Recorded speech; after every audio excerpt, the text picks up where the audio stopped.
Alrighty. Good morning, everyone. Today we have a great episode for you. We're going to be talking with the partners and agents of Scout Real Estate here in Lafayette, Louisiana. We're going to be talking about their career into real estate, some notable projects, indoor sales that they've been a part of, and also some current developments and trends to look out for in the Acadiana area. So sit back, enjoy the show, and yeah.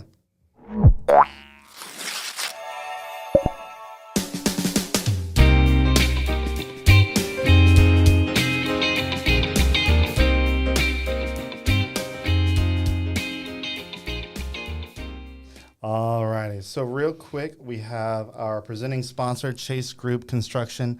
They take the lead and become your one point of contact for the entire design build process. So if you're looking to build a new business or renovate a business, or you maybe just bought property from Scout Real Estate and you're looking to renovate or build, so check them out, chasegroupconstruction.com. They are a very local and diverse company. They've built multiple different projects from medical centers to popular restaurants like Fat Pat's and Broussard and Brook Bridge, and also multi-unit shopping centers. Wonderful local company. Check them out, chasegroupconstruction.com. All right, so let's go ahead and get our introductions in order here. So first, whoever wants to go first, I guess, Jeff, I'll let you start if you want to. Go ahead and tell us a little bit about yourself. Sure. Born and raised in Lafayette. Got into the real estate business about 20 years ago on the commercial side of the spectrum. Did that for about 5 years. Moved into a more management development role at another company here in town. And then about 6 years ago, we saw the need, I guess, for a new real estate company that's 100% into commercial.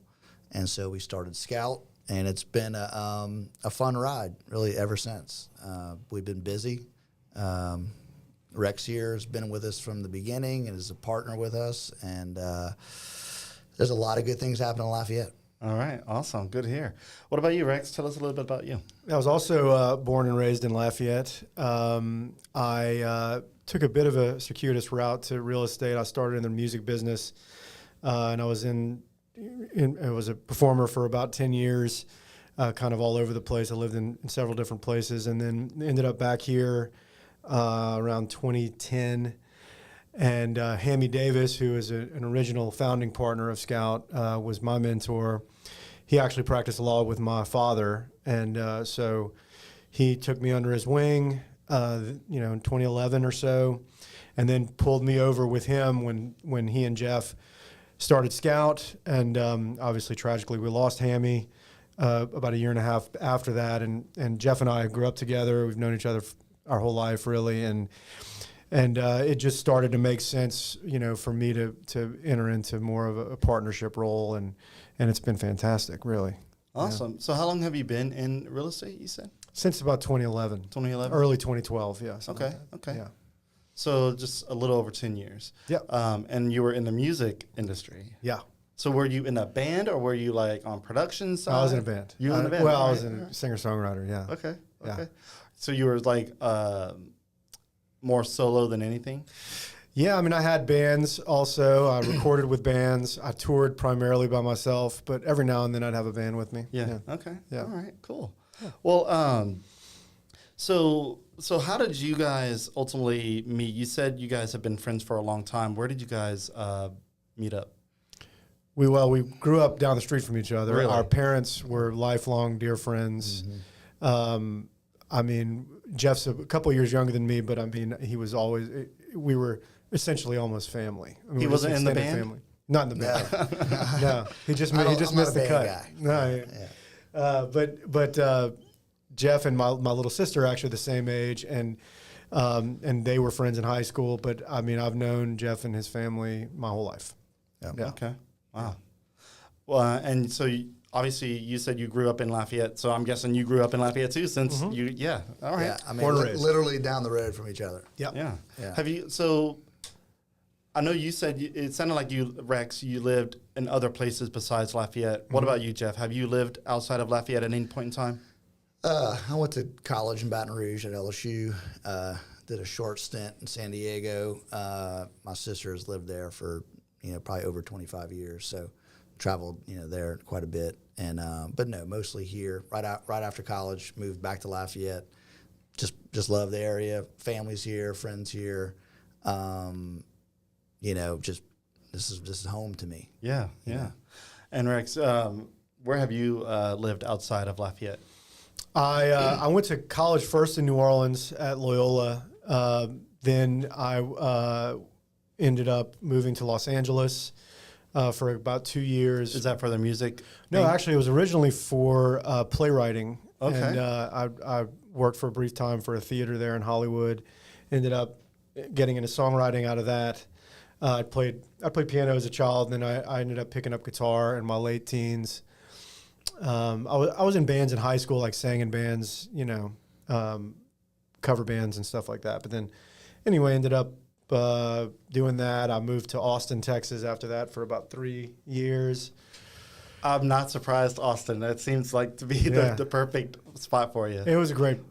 I ended up I released 3 albums. I recorded first 2 in Nashville and then the third in New York. I was out of New York for a while, and then Amsterdam. I was on a Dutch label for a while, so I spent a lot of time in Europe. And then I was back here around 2010. Just kind of burnt out and got into commercial real estate. Dude, that is the wildest transition I've ever heard. My backstory is not pretty that non-traditional. Cool. I mean, okay, so you've been in, Jeff, you've been in real estate for 20 years, you said, right? Just about. So what were you doing before that? I mean, obviously not in a band, but like, what was your wild side, I guess, before real estate? Just a fun college experience at LSU, Yeah. But immediately moved back. I had one of my best friends' older brothers was in the business. He kind of drew me into it, just said, man, you would be good at this. You'd have fun. And, the commercial real estate business, the real estate business as a whole, it's not for the faint of heart. It's harder than it looks. Everybody kind of just goes to a closing and they see somebody, get a commission check. But, especially on the commercial side, it's years and years in the making. It's a lot of relationship building. It's a lot of, frankly, free time and energy and just input, research, whatever it takes, that pays back sometimes years and years down the road. There's clients of ours who we've been dealing with for 10 years and, technically haven't executed on something yet. But there's just this, again, it's an accumulation of knowledge, accumulation of, contacts, and you're constantly just trying to connect those dots. So, it really pays to have time spent in a market. And you got plenty of time here. Plenty of time here, and between Rex and I, we do research on property. Just yesterday, I was trying to figure out how to find this individual, and the name on the property tax record was actually deceased, but I was like, well, I think I know their granddaughter who married, my stepdad. And so it's Lafayette. That's how you make the connection. Nowadays, there's some technology and some softwares where you can kind of reverse search, and it's pretty sophisticated. It works really well, but it pays really to have a local connection, to say, oh, well, my grandfather's office was just down the street. That stuff builds credibility. Yeah. We've been hired for site selection for big developers who've tried to parachute into our little market, and they can't pronounce Boudreaux. Certainly not Moroux. They kind of get Landry, but it sounds like laundry. And no, come on. And they're like, man, we can't get people to call us back, and we'll take it on. We'll do maybe a land selection, site selection study in Youngsville. I'll use that as an example. And, within a few days, okay, here's an opportunity, here's an opportunity, here's an opportunity. And they're like, we've called these people like 10 times. I'm like, well, yeah, but your grandmother didn't go to the rosary with their grandmother. Right. It's just That's how right. it works. Yeah. And that's true of any market. That's not we can say that's a Lafayette thing, but it's hard to do that anywhere. I mean, you can't just pick up and go drop into Nashville or Shreveport or wherever. There's landmines, there's history, there's just things you got to watch out for. I'm sure there's a few pieces of real estate that you've driven by and been like, man, why is nothing successful there? Oh, yeah. And I don't maybe have an answer either, but just steer clear from it, keep going. And someone from out of town will look at it and go, from a Google map, I can look at this and say, this works. Yeah. This is it. And for some reason, it's not, And so all that pays off in the long run. Yeah, yeah. I definitely want to touch on that specifically, the cursed properties in Lafayette. That's a good thing you brought up there. No, there's intangibles that you know about a market that are completely contextual, that have nothing to do with what the demographics and the data is going to spit out. But if you don't have hands on the ground, it's kind of like the NFL draft. This guy should kill it at quarterback, but we're not going to draft Tom Brady for another 200 picks. I mean, sometimes there's just intangibles that are involved that I think a local guy is going to get you, more. And it's why people that try to parachute in, like Jeff was saying, that it fails. Yeah, and that's why you go back to the relationship building side of real estate, and being able to just. If you drop into a place, obviously you have a lot more legwork to do, but since you guys are local and know a lot of the history, it's easier for you to make some of the connections, like you said. And Sure. so ultimately real estate, like you said, is all relationship building. I mean, you say sometimes 10 years in the process before you even see anything come to fruition. That's crazy. Yeah, I mean, but again, it's a relationship, right? So, we try to see ourselves as partners with our clients, and we want them to trust us. We try to give them too much information at times, kind of shotgun approach some things before a rifle approach. And a lot of that's just kind of, again, like trust building. But some of our clients provide us with real information and data that is invaluable to us. And I don't know, if we've returned the favor yet, right? But in this business, if you're going to have a really long-term approach, you got to have that mindset.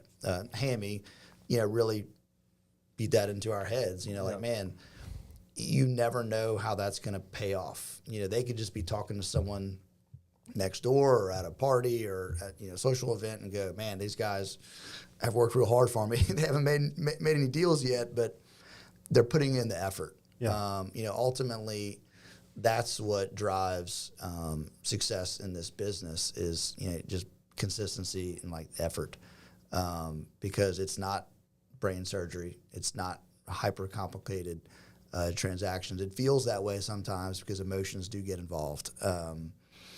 There's a misnomer that the commercial side is all data and spreadsheets, and there's some of that. And I got into it. I'm more of a data-driven guy. I love to be in Excel and create spreadsheets, and I thought that the analytical side would override a lot of the emotional side. But to the point of the cursed site, quote unquote, it makes sense on paper, and so.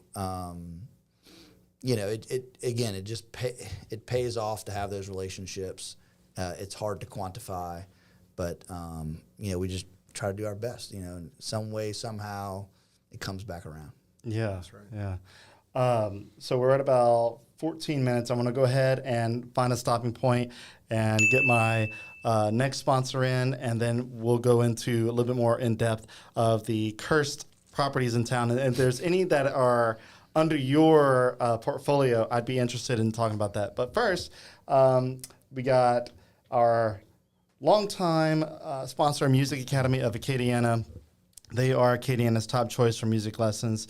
So if you are looking to get into music, like Rex Moroux was, or you might still be, you might dabble a little bit in it, right? I mean, I still play. I'll probably play 1 or 2 gigs a year. Yeah. Maybe, when the time's right. When it's perfect. Yeah. So if you want to get into music, Music Academy of Acadiana is a great choice. They are one of the top schools in Lafayette. They've been featured on American Idol and The Voice. They have a highly rated and award-winning music recording studio in-house. It's a separate business in-house, but still in the same facility. Founded by UL Music School graduate Tim Benson, who is also a part of one of the coolest cover bands I've seen in the past 10 years in Lafayette, the Criers. They sound like the early 2000s alternative rock screamo type music. If you know what I'm talking about, you're definitely in that millennial age range, but they are amazing, and he's part of that. And so the caliber is there. They teach students in guitar, voice, drum, violin, saxophone, flute, pretty much any instrument, and they also teach audio production too. So if you're not a good instrument player, if you don't have the callus for guitar, audio production is the spot you can help make it sound good and be behind the mic or the screen per se. You can check them out at musicacademyacadiana.com. It's not Music Academy of Acadiana. It's just take the of out, musicacademyacadiana.com. And their goal is to make music lessons fun, educational, and to help foster the next generation of musicians and creative thinkers. Okay, so now that our bills are paid, let's get into the curse stuff, because there's a couple of properties in Lafayette that are notoriously, quote unquote, cursed, as the population would say, and still businesses try to go there. And there's one in particular that I know for a fact that you guys are probably looked at, dealt with. I don't think it's under your portfolio, but the corner of Johnson Street and Doucette. I knew you finished it. It's the most famous curse spot in Lafayette. It's the most famous. Well, to be diplomatic, there's no cursed spots, right? No, that's right. But of course, it's had its fair share of failures, right? But in truth, what really happens is, to visualize what can go somewhere, people get set on something. Yeah. And sometimes the first thing that goes there was maybe not a bad idea. Just maybe it was the operations didn't work out. I mean, there's a whole host of things, right? But it started the path on that, whatever it is today. It just never veered too far off. And so, I mean, that's the one thing that I will say that, it really has been a blessing. Rex and I's, business partnership and our office as a whole is we're really able to look at these things and kind of come up with a fresh set of eyes. And that's what a lot of things really, really need is a fresh set of eyes. Yeah. The problem comes in on an economic basis when someone says, but I've invested this into the property as a restaurant and I can't make it, I'm not saying it's a hotel site. I'm just, as an exaggerated example, I'm going to lose money. So I'm just going to keep trying to make it this or this or this. And that's, again, why sometimes you kind of see failure after failure. And again, to us, it's a failure. But when you really look around, a lot of things turn over. There's a life cycle. Yeah, there is. Particularly in restaurants, I'm so happy that people open them because I love restaurants. Oh, we all do, yeah. But they are just an incredibly difficult business model. I don't care. Slim margins. In the best situation. Yep. And when you're talking about, those kind of really, really, really high initial investments where you're really having to your monthly, recoup's got to be pretty steady at a steady clip and really, really high. And then, there are some just things that there are access issues at that corner that you wouldn't think about it, but I go to Reds a lot. I've lived in that. Jeff and I both grew up in the Greenbrier in that neighborhood, near there. It's not terrifically easy to get there, even though it is in the middle of town and it's highly trafficked. It's a strange access point. I could see where someone would maybe just go to Zia instead. Right, because it's easier to park there. Again, that's not scientific. And it's crazy that you mentioned just Zia. as a Lafayette citizen, I think that's something I've observed about that spot. It's you mentioned Zia, and it's amazing because Zia is on paper not the best spot. Mm-hmm. It's not a corner. It's not directly on the main artery of town. It's just off of it, but you can't see the sign from the road. People that are coming in town that are new here are looking just kind of main drag. What's the signs? Let me stop in something that looks cool. They're going to miss Zia. But Zia is one of the most busier restaurants in the Lafayette area. That's right. Right next to a cursed corner that can't make it with Mellow Mushroom, which it was supposed to be some of the best pizza in town. And then it was, before that, I think it was like a Mexican restaurant. And then after that, it was, I want to say it was Drago's after that. Drago's after Mellow Mushroom. Yeah. And Drago's actually lasted, what, 7 years? Which is good for that corner. And then now they're not there. Yeah, I mean, and look, there's things that you can justify. It's like looking in the rear view mirror or Monday morning quarterback, however you want to say it. Zia's is kind of it fits the mold of this like neighborhood restaurant. And even though Duce Road's not the most impressive big road in town, it's got a fair amount of traffic. I mean, Reds is a massive draw, and people are constantly seeing it, and it's the only thing you see right there. You're on Johnson Street, and there's 1,000 things you see, and you're driving 40 miles an hour. So those are things that are really hard to measure. Again, outside site selectors fly into town all the time. I've driven them around. Rex has driven them around, and they're going, why is this place successful? It looks terrible. Like it's at a bad location. And, you're like, because it's the best burger in town. I mean, everybody knows that. And I will, jump over alligators to get there, whatever. Right. I mean, I'll do anything, So, again, that's the part of the local side of business. I mean, real estate is always going to be a local business. That sort of insulates companies like ours from the big behemoth, global real estate firms from coming into a market like Lafayette, or really for us, we try to work with them, That's right. But real estate's a local business. I mean, it doesn't matter how big of a city you're in, how small of a city you're in. And then sometimes it works, sometimes it doesn't, I mean, the quote cursed property, I think to some degree, there might just be, they just had a run of bad luck. And this other property down the street just got it right the first time. And then there's economic factors, there's access factors. The economic factors is, if the rent is so high, I mean, of course, every landlord wants to charge the most amount of rent. But the landlords who've got a big portfolio tend to understand that it's a partnership and both parties have to win. Yeah. Or there's going to be a turnover. And when that turnover happens, it costs them.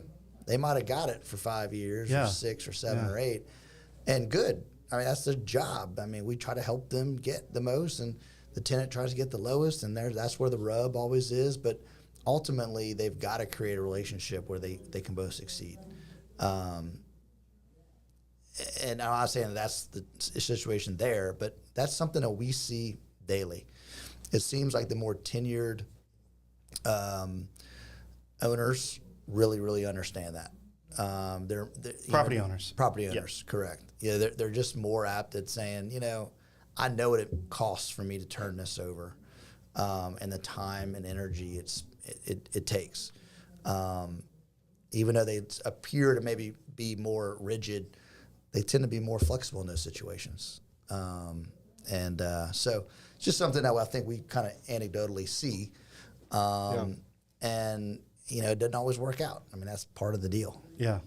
So I don't want to harp on the cursed corners too much because there's a couple, and we'll obviously see those throughout the lifetime of our lives. But in terms of a cursed corner, specifically the Old Dragos area at the corner of Johnson and Doucette, I got interviewed by KTC. Why me? I don't know. They obviously thought that I would have a good response to Drago's closing and what could happen there. And so on camera, they had me state what I thought could be done to make the corner no longer cursed. And I was like, there's a lot of thoughts in my head. And you mentioned rent, that, and then management of a property. Sometimes management is good, sometimes it's not. But on paper, the corner is good. I pretty much said, look, at this point, I think if anybody were to invest in this property, they would have to do a couple of things. First off, I think tearing down the building, for some reason, I think getting rid of that building would be the best thing for that corner. I don't know if it's the aesthetic of the building, is the feng shui, is the position of the building that's affecting it. Obviously, access and egress and ingress and all that good stuff. But I said, and if not tearing it down, or I guess this would have to include tearing it down, P.F. Chang's would probably make it right there because people are so obsessed with P.F. Chang's. I think if you could just stick it in that corner, it would probably last. So yeah, I they had me on camera saying, what my thoughts were, and when it comes to a cursed corner, just like you guys, there's no tangible thing about it, and I said, I think the best thing would probably be tearing down the building. Now the landlord probably doesn't like that because it'd be costly to kind of figure that out. But I knew you'd have to work P.F. Chang's into the conversation. I know, right? Every time there's a commercial real estate time. company, Is it P.F. Chang's or is P.F. Chang's coming? Look, I've been doing this for 12 years. P.F. Chang's is not coming, at least not at the moment. Right. Look, you bring up a good point. I mean, there's a life cycle to properties. The movie theater behind there was the old Superstore. And it sat vacant for a long time, and it took somebody, I really don't know who, to mow that thing down and to do that. You totally changed the use, even though on paper that is a perfect grocery store location. I mean, you can look at the density of residential around it, and it just makes all the sense in the world. And maybe one day it goes back to that. I mean, you want to hear a funny life cycle. The location of where Politics Sneakers is building right now on Johnston and let's talk about that. That's been a crazy scenario. Think about this. That location was originally an apartment complex. It got taken down and was the first Walmart in town. That got taken down and was then the first Academy in town. And then, of course, they move. And, there was kind of a host of other things. Now that's been taken down, and guess what's being built right behind Politics? It's apartments. So it's back around. And I can tell you, before that came, it was pitched real hard for Walmart, the neighborhood shopping center, which is more of a grocery, to go back into that location. And so, those things just move, I mean, but I think it's a great site for all of that. But in its time, That's such a weird thing to think about, that it has a life cycle, and I mean, I guess for me, if I was an investor or a property owner, I would get frustrated just knowing that there's only so many years that this property might get. Yeah. I mean, some will have a longer life cycle, right? But as, a community grows like Lafayette, and, that's the one thing that we're kind of stuck in, still being a small town with a little bit of small town mentality of, not wanting and embracing like a lot of we're a small town, big city. And we gotta mow some things down. And, look what happens when you do it. I mean, at the end of the day, something better comes about for where our city is then. But, as a neighbor, it's tough. As someone who has a habit and going somewhere, it's tough. But those things have to happen for a city to grow. I mean, period. End of story. You have to do that. And Lafayette has grown tremendously. But if we don't embrace that, the Broussards, the Youngsvilles, the Karen Crows are all going to grow at an exponential pace faster than us. And they have been. And good for them. I mean, it's a kind of part of our area too. I mean, I think we kind of draw them in as part of our. I mean, Lafayette Parish is so small; it might as well be a city by itself. It really That's why we're consolidated. Yeah. We're so small and tight knit community that I guess consolidation was the best thing for us at that time. It's right. And look, we bring in. I mean, we had the Lululemon folks in town, and we show them the sales. The tax receipts, it was $8 billion or something, and they were like, "There's no way that this is right." I'm like, "What do you mean? Like, there's no way this is right. I can see the demographics of the city. Not everybody's buying, everything. There's just no way. There's not enough wealth in town for this amount of sales." And I had to, we had to really explain to them, we draw from Opelousas, Karen Crow down from Scott, Dusant, Brobridge, Crowley, I mean. Good. We are truly a little hub city, and that benefits us tremendously in the retail world. I mean, we have retailers. I mean, just the most recent Topgolf should never be here. Our demographics do not Should support never it. be here. Costco should not be here. Correct. And look, they're doing gangbusters. Yeah. And that's great. So, you know, for those of us who live in and around here, I mean, it really benefits us. And it's not separated, and we're not really competing. But we have been competing a little bit on the residential front, the commercial front. You know, I mean, things have been having to grow out. And that kind of hurts Lafayette a little bit. Why hasn't Lafayette grown up instead of out? We're growing out, but how come downtown hasn't grown up? Well, I mean, downtown is almost it has a lot of things, intangible, working against that. It's got, talk about needing context and a local flavor. I mean, there's blocks on Jefferson Street that command the kind of prestige and value you want out of your downtown, and the next block over is the 180 difference. Mm-hmm. And we all, you know, those, and whether it's the, you know, the times that those businesses are open, whether it's the crowd they attract, the youth they attract, whatever that is that got away from it, it has stifled a lot of like real kind of meaningful long-term investment in something like another skyscraper, so not skyscraper, but you know what I mean, something above 5 stories or whatever. So downtown is a unique animal. We are located downtown. We're heavily invested down there. We love it. But it's almost like its own thing, and that it operates almost independently from the kind of thing that Jeff's talking about with the commercial sprawl that we're seeing in the outlying communities. But we would all love to see downtown grow like it could, and like other downtowns have, you know, with comparable size. But you know. And you know, look, we have to be honest with ourselves too. I mean, the amount of industry that we have here is it's not as much as a Baton Rouge or New Orleans. You know, if that's our neighbors, we just don't have as much. I mean, you know, thankfully we've got the Stellars and the Acadian ambulances and the Viameds of the world, you know, here, and that's amazing. But go to Baton Rouge and there's 50 or 100 of those, and that draws, you know, people who make, you know, really good livings, and they spend money. And I think there's also another little theory of, you know, a lot of our risk talent gets sucked into the oil and gas industry because you've got such outsized rate of returns.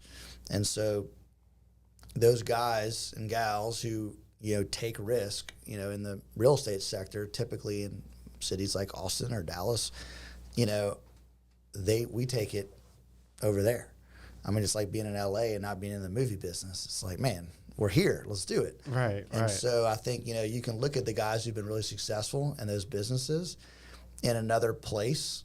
They might have been in, some of them would have been in real estate, and I'm going to go and develop this and make this happen. So, you know, a lot of our talent and frankly, money gets sucked into that world, and we don't really get to see it so much. And at the same time, that has helped our little community, right? So it's a give and take, but we're still a small community. I mean, we really, you know, we've got a great university that hopefully the city can really start to kind of work with and embrace. I mean, that's another thing. We take people into town, and they're like, there's no way there's this many students at UL. I've never even heard of it, you know, or like, I mean, and it's like, man, it's a great university. They have, you know, the nursing program. And you go down the list of these things, and it's like, and they go look at like the Cajun, and they're like, this is amazing, you know, and they're surprised in the most best positive way, you know, and, you know, it's a beautiful campus, it's right in the middle of town, but there's something not making traction, and sometimes it's just, we're just kind of not there yet. Yeah. But we want to be, right? And I think as we get more, as we diversify Lafayette, and it really has diversified a tremendous amount, I think that will pick up. I think that, you know, the investment will want to drive into real estate. So with all that said, a question that came to mind, and it kind of fits into what you were saying, is what do you think keeps Lafayette a viable city for investment, because the oil field has seen a decline, and it's still probably one of the biggest job industries in town. And then of course medical is huge here because the food also equals the medical need. Heart problems. Yeah, I know it's the real synergy there. But what keeps Lafayette attractive and viable, and how are we maintaining the growth that we're seeing when so many people say that they want more high-paying jobs when we're not really seeing that come through, except for in certain industries? Well, I think Lafayette has an excellent reputation. It's seen, we've seen this in like polls and different national magazines, that it's this best kept secret in Louisiana. It's kind of a safe, fun, option to New Orleans, with all of the cultural advantages that has. I mean, if you look at our cultural export in, my world, music world, I mean, what just Acadiana has produced in the world and is unbelievable. I mean, it's way outsized to what the population is. Right. So those things that are, kind of hard to put your finger on, but are very, very real. Those are, you can't pay for that, and everybody wants it.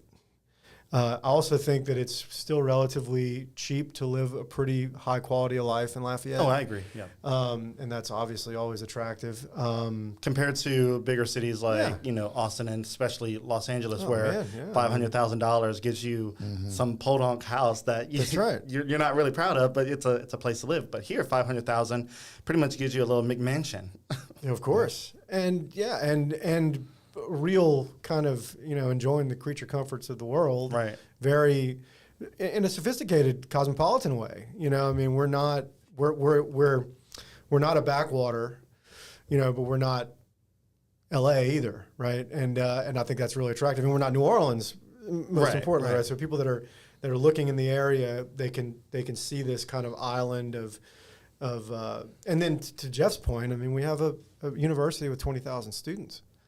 That with a vibrant, research division, an engineering program, nursing program, these things are, extremely attractive on every level, at every stage of life, and when people are considering either moving or investing.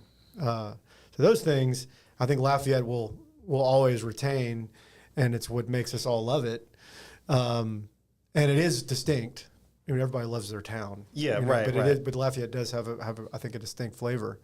I mean, it's like the Acadiana area. I don't want to say Lafayette specifically for food, even though we have, I don't know if we still have the largest per capita of restaurants versus New Orleans. I know that was like a statistic that came out years ago that we have more restaurants per capita than New Orleans. I don't know if that's still true, but we still have a lot of restaurants. I don't know how many of them survive, because there's so many that there's the population here to be able to sustain the amount of restaurants we have is wild. I think there's like one restaurant for every 1,000 people here or something to that effect, if that statistic is accurate.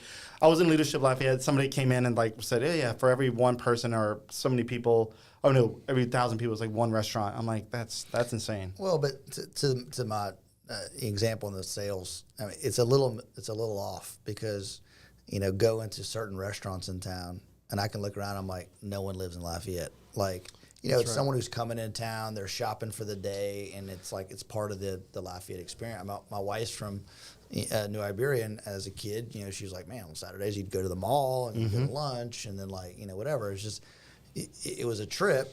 You kind of make it a little deal. And again, that's who we are, and we should embrace that. And we are, by building a bunch of restaurants. Yeah. So it's great. Yeah. We really have the opportunity. I mean, this is high-level conversation, stuff that, the politicians or somebody, should be figuring out. But, for somehow we need to make it easy for business to come here, like really easy. Because it seems like the businesses that do come here stay, and they grow. And that's tremendous. The quality of life for their execs and their their workers are good. Their schools are usually pretty good. The community's good. So that's, but we're going to be competing against the Baton Rouges and the New Orleans and the Houstons of the world, and that's tough when you're little, and we are. But that's the only, if we can somehow keep, again, this is stuff way above my pay grade, but the UL is an excellent school, and there are some statistic out there of how many kids graduate and they leave.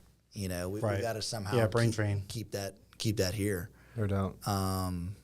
So Yeah. you have to ask somebody else on another podcast, Right. on how to do that. Oh, look, I've had many politicians on, and I've asked some of the tough questions, and some of them give a very generic response and try not to ruffle any feathers, and some of them have really good data. But that's neither here nor there, because we can speculate all we want. As far as you guys go with your agency, what are some of your most notable projects or sales that you've made in the past, 10 plus years? Obviously, Scout hasn't been a thing, but like in the Scout history. Well, we recently had a 425 Settlers, which Jeff had really spearheaded. We represented the buyer, who was also going to be an occupant of the building.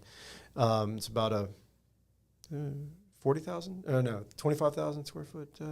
Anyway, 30-something. Yeah. But a really nice sale, really, which was something that Jeff had noticed in the market. So a lot of these older buildings, or buildings that had been vacated for whatever reason, they had been built to suit for a certain tenant, and but there was just a lot of kind of half vacant buildings, and we've had 3 or 4 of those sales: 315 South College, 100 and 110 Capitol, and then 425 Settlers, where we've discovered that the real buyer you'd be looking for, rather than an investor class, is the owner occupant.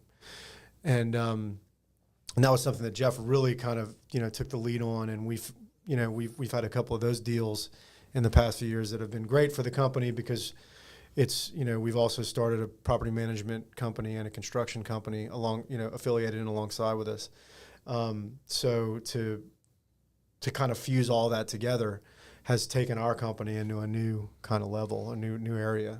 Yeah. Yeah, I mean, but I don't know if there's Lafayette doesn't have a lot of huge real estate deals, right? Superior Grill, we did Superior Grill. I know. I was going to bring up Superior Come on, we gotta do Grill. that. Look, that right there is still probably it's been a little over 2 years now. Yeah. It's still the most talked about development, I think, in the past 2 years, because it's still not open. They're almost open. They're close. Yes. But they've been under construction for the better part of a year. Before that, they were, still in limbo, and they were in planning stages, because we had met with the owners, my sales rep and I, a couple of years back, and they said, "Oh yeah, we're still about a year out." I'm like, so they took a real unique path. Most of the time, a lot of the things that they did subsequent to the sale would have been done before. yeah. So they essentially bought the land and then did their due diligence, which was great for us. I mean, they're wonderful people, unbelievable guys, Right. great operators. We can't wait for them to real succeed here. But that was their, that they wanted to secure the land first and then deal with everything else. So the fact the that land's a hot commodity. Yeah. right. So it's a little bit misleading all this time, because it was announced when they bought it, right? It's public record. But they really would not, in normal circumstances, that they would have taken the year and a half to do their planning. Yeah. Then you would have announced the purchase, right? So that accounts for some of this time, this time lag. But still, it's been a while. Yeah. And then we're excited about it. And then even some of the local newspapers are the local newspaper. I don't know if we have local newspapers anymore. There's one. I know the business writer there, he's quick to want to write about any sale that comes through that's significant. So I figured, unless they were under some anonymous LLC, Superior Grill, if they bought the land and Superior Grill's name was on it, that was going to get out whether they liked it or not. That's right. Look, again, it's funny that Superior Grill, a restaurant, is going to be talked about as a significant real estate transaction. I mean, I'm very happy personally about Superior. I mean, I can't wait to go.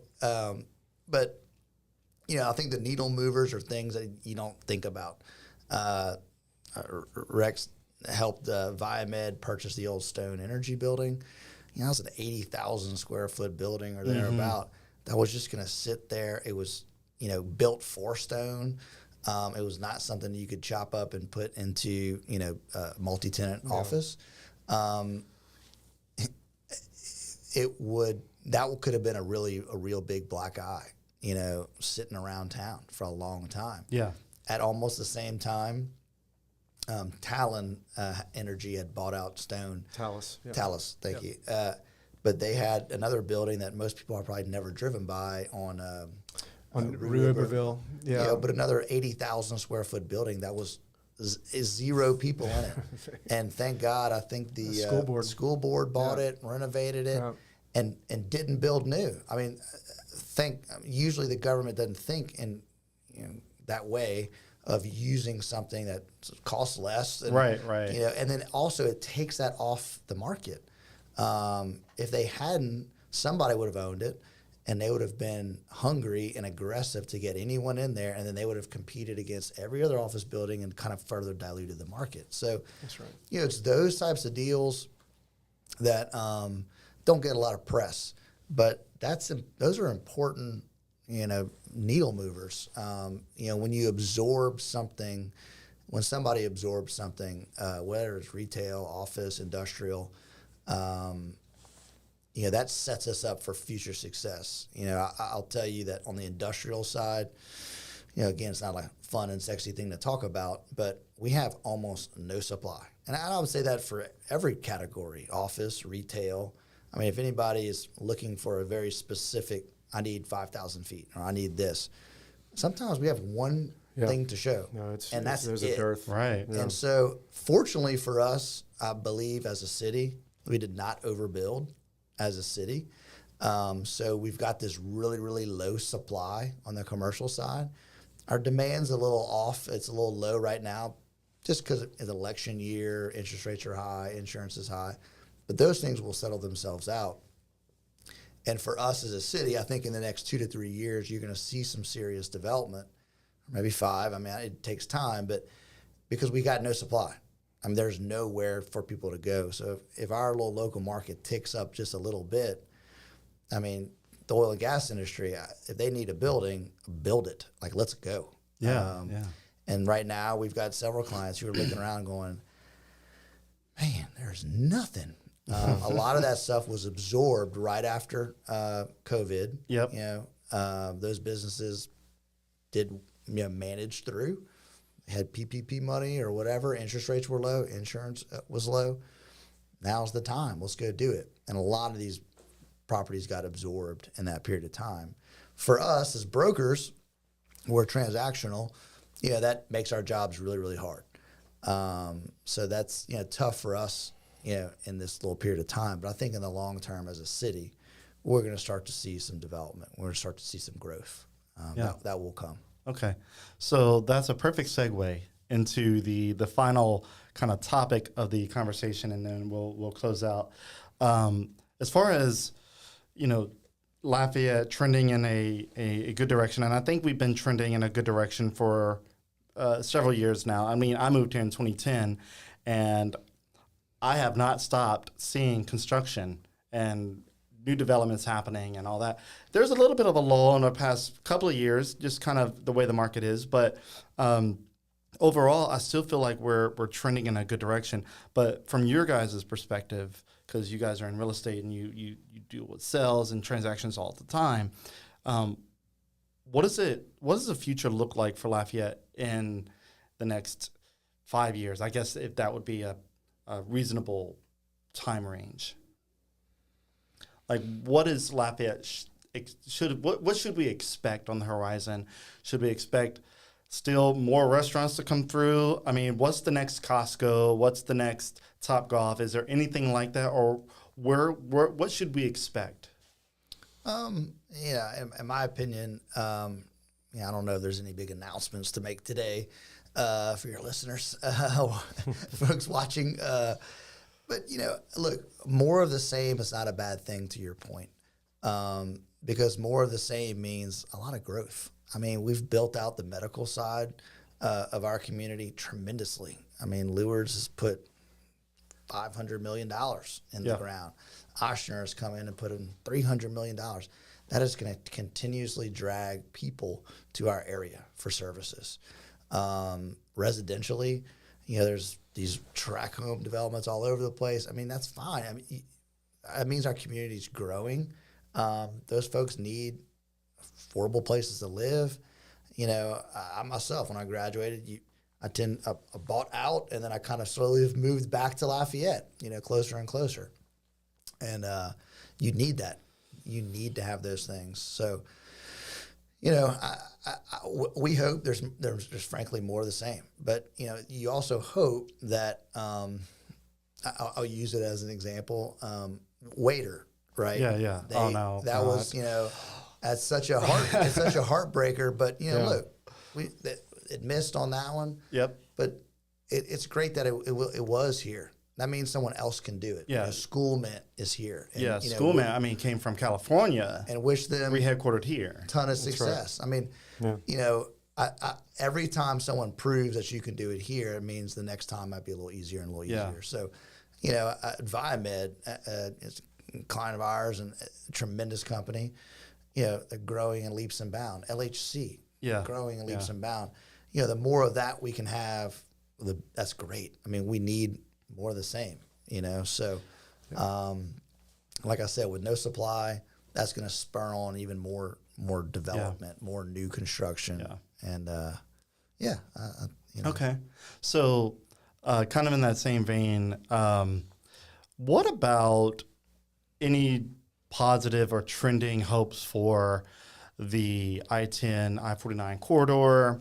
Is there anything that we could expect there? Because I know north side area, every time I write about something on the south side, people in the north side area well, how come the south side keeps getting everything? And I live in Carencro, so I'm kind of empathetic to the north side, because I'm like, I want stuff closer to our side of town too. And, Carencro, Scott area, they're all growing, but all of the fun places are all the way to the south side of the parish. And then we have the interstate and I-49 and I-10 that, most cities are building around those major corridors.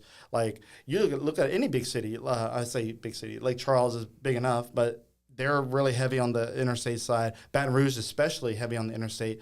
Mm-hmm. New Orleans is kind of looks like Lafayette in a way, and if you look at the way it's built, but it's still, a lot of it's on the interstate. And like Topgolf, perfect example. Topgolf is usually off the interstate. Right. Mm-hmm. And it's all the way south of the interstate, way out of the line of sight of any passerby. But whenever people are on I-10 passing from Lake Charles through Lafayette to go to Baton Rouge, there's not a whole lot on I-10 that looks good enough to make someone that is not intentionally exiting off to want to stop, besides Billy's. Billy's, or the Boudin capital of the world, they'll stop there, right? Because you got about 1 million billboards. It looks like a Buc-ee's lineup there, but it's all Boudin billboards. Yeah. So you're gonna stop there. You gotta pee. Oh, take a good pee break and let's go get some Boudin, because I hear that's good. It's Cajun food. But after that, you miss Lafayette.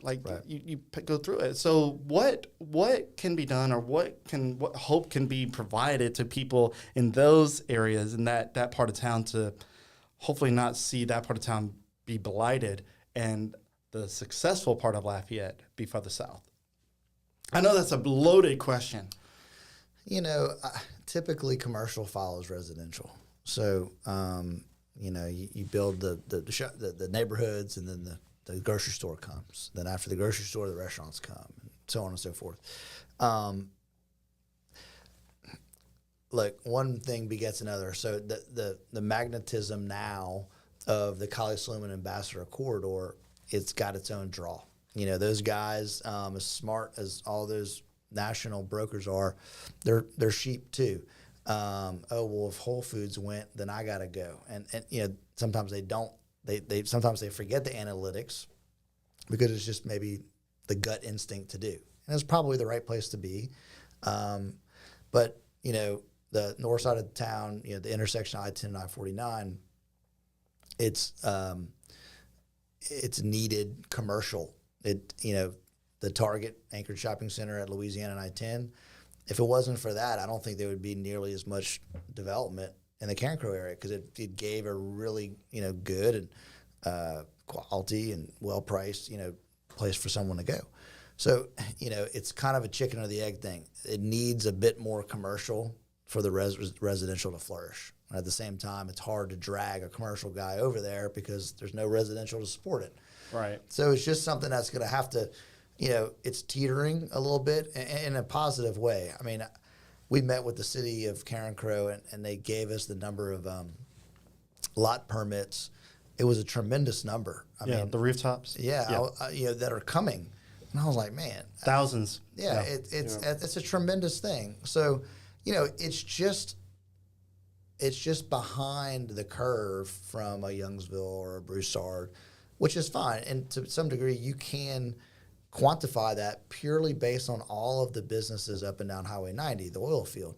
Those folks want to live near there. That's where they work. Yeah. So, Carencro didn't have that. It's not close to the port. It's not, it just didn't have that draw. But it's coming, in a good way. I mean, it's going to, as Lafayette diversifies and not so oil and gas centric, whereas affordable land out of the flood zone, land with good access, there it is. Yeah. And it's coming. I think it's just not coming as fast as people want. Yeah, yeah. It kind of sounds like the I-49 future corridor of I-49. That's been coming soon for how many decades now? And we're still like being, dealt this like little piece of cheese. Like, oh, it's coming. But yeah, man, this has been a great conversation. A lot of good points have been brought up. And you guys are super knowledgeable about the area, which I appreciate. I know there's tons of stuff that you guys probably can't talk about that are happening in Lafayette because, as you said earlier, and I'm good friends with a lot of commercial developers, and I hear that, for example, the Ambassador Town Center, Costco area, that was, 5-10 years in the making before anybody ever saw groundbreaking. Yeah. Mm-hmm. And it's wild to think about that because right now there's huge deals happening that we won't see for another 5 to 10 years. And just to know that is wild because, that next thing that people want just might be around the corner, but you just can't really talk about it yet. And I know there's rumors that happen all the time. Before I moved here, apparently there was a rumor that Whole Foods was coming to Lafayette.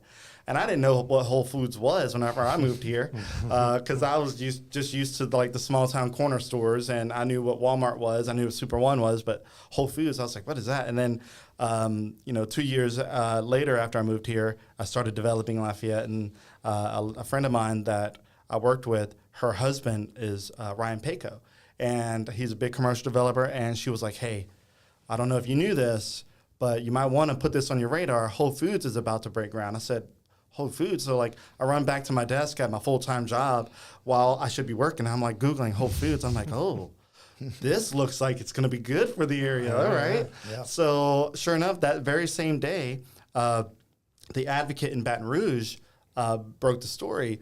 And Ryan Payco's wife, Tracy, said, hey, the story's out. You might want to go ahead and post it for the area. I'm like, so I wrote up a little something. My grammar was horrible back then, but I'd spit it out as fast as I could so I can get back to work. And that post right there just blew up. Mm-hmm. That's what really set my little Facebook page to grow into what it is now. Mm-hmm. And it was all because of something I didn't even know about. And that was rumored for years. And so, like, there's more rumors. Like, we were rumored to get a Dave & Buster's for years. And I kept telling people, we're not a market big enough for this. Yeah. Like, at the time, they needed like 800,000 people for a certain mile radius. And I'm like, it's not happening. And I even teased people on April 1st, like, oh, Dave & Buster's is coming soon. And the old Sears did renderings and everything on my own to make Sears look like a Dave & Buster's. And literally 2 years later, we have a Dave & Buster's now. I'm like, I don't know what happened, but cool. And then Topgolf and all these things. So And I think now a lot of people, the rumor mill has been churning for years on this is freaking Buc-ee's. And I don't even know why people want Buc-ee's so bad in the area, because I feel like, you know, it's a cool thing, but It's a gas station. it's a gas station. Like, Yeah. and look, but it's a great gas station. It's a grocery store of a gas station. But we have it in Baytown, and I guess they're building one right outside the state line in Mississippi.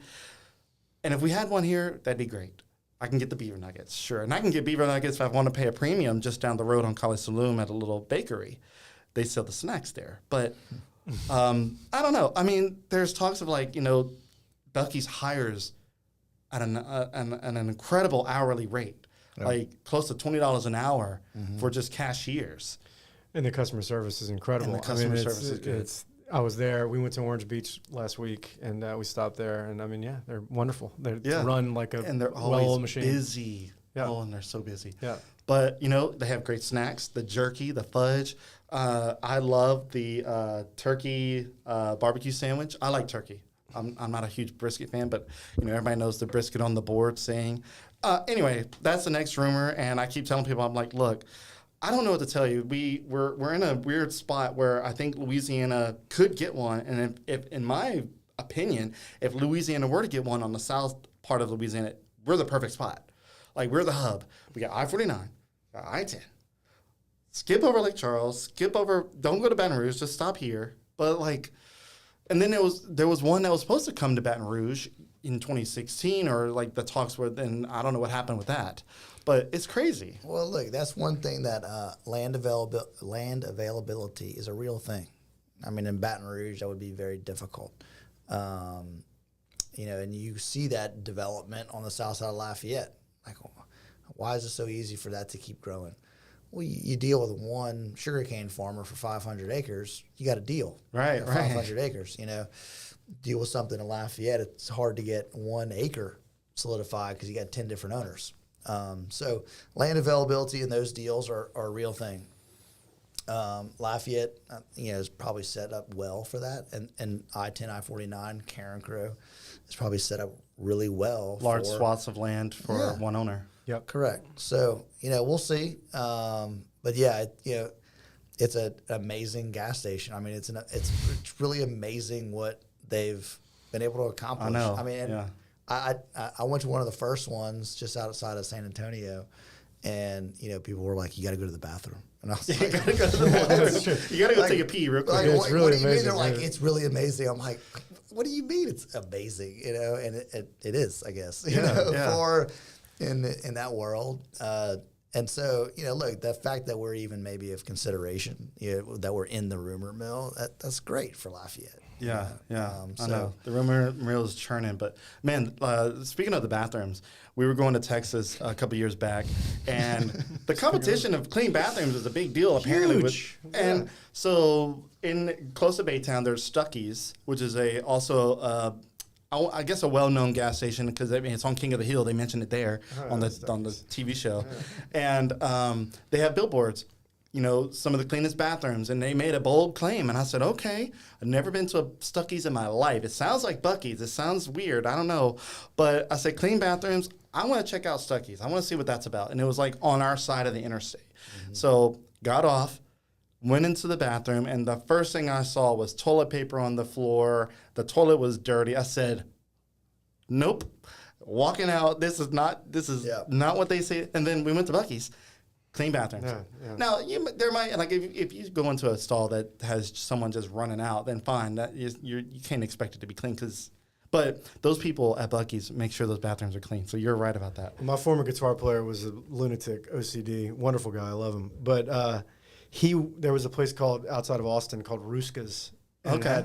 The idea for guys like him is that, and Buc-ee's is like this, you don't have to touch anything. Yeah. They set it up to where you can use either feet, and you never have to touch a door handle. And he would drive like ridiculous out of his way to go to Ruska's because he didn't have to touch anything when he went to the bathroom. So. Yeah, so like after you wash your hands, that's the most frustrating thing for me. Is I don't want to touch a doorknob. Yeah, Right. Like- no, I mean they've patterned those. There's Yeah. places, and Bucky's done one of them. Yeah, You don't have yeah. to touch anything. You can- Like now, I'm even to the point where I don't even want to use blow dryers in the bathroom. Right. I don't know if you guys have seen the sample of air quality coming out of those things. If you watch a video of someone testing them, you will never dry your hands in a bathroom air dryer again. I'm just letting you know. I believe you.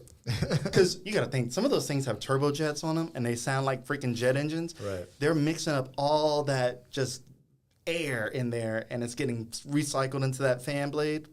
Let me just tell you, it's nasty. But anyway, so I shake now. Unless they have paper towels, where I you shake. can wave your hand. And, Yeah, you oh, don't have yeah. to touch it. Yeah, it's great. Right. Yeah, so great stuff, man. Great conversation. I look forward to seeing what more you guys do and the success of Scout Real Estate. I think it's great. Is there anything that you guys want to say before we head on out?